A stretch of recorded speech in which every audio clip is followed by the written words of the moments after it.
Don't ever ask me to apologize for my love of Ore-Ida tater tots.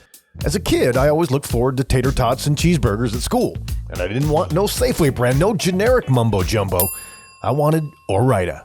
But little did I know back then, while I thought Idaho was the potato capital of the United States, the ore in Ore-Ida is actually for Oregon. And the production facility for these little gems is actually in Ontario, Oregon. Of course, if you've traveled up into the Hermiston area, and especially if you do it by air and look down and see these, I don't know whether 160 acres or whatever they are, one after another, and all potatoes. But my ignorance actually grows even deeper, because while Eastern Oregon may be deep in the potato game still, Central Oregon, back in the mid-20th century, was set to become the Sultan of Spuds.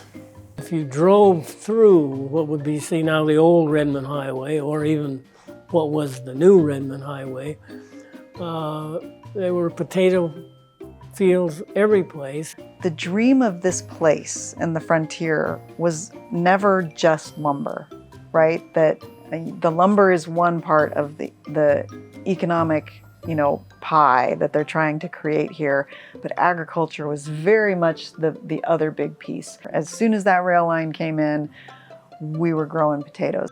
That's right. At one time, Central Oregon was one of the largest suppliers of lumber in the world and had some of the largest potato supplies in the United States. Potatoes literally brought Central Oregon to a halt. During potato harvesting, Redmond schools, especially the high schools, shut down, period. They were not open. So the poor football teams, guys would have to pick potatoes all day, and then they would practice in the early evenings. As I remember, they usually didn't do very well early in the season. What was called the Deschutes netted gem at one time was an award-winning tater.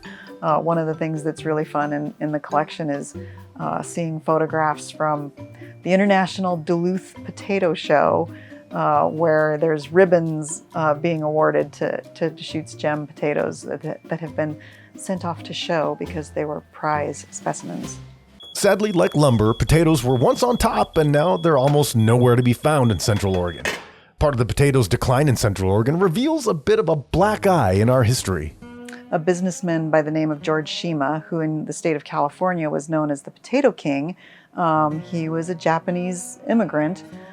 He and two white business partners, George Burt and Herbert Fleischacre, buy several thousand acres up by Terrebonne. But while the local government was okay with Japanese immigrants living in the area, they're not interested in having a Japanese businessman own land.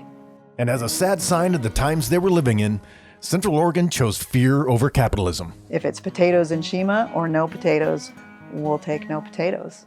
And by 1922, Mr. Shima and his business partners are like, we're out.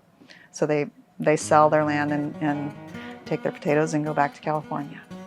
Finally, in a bit of a bizarre twist, one of the most successful potato farmers in the mid-20th century was actually a World War II hero who was credited with shooting down the airplane of Admiral Yamamoto of the Japanese Navy, the mastermind behind the Pearl Harbor invasion. I could be wrong, but I think one of the better growers of potatoes before and after World War II was Rex Marber, the P-38 Lightning pilot who shot down Yamamoto in World War II and for whom the bridge over the Crooked River, the new one, is named.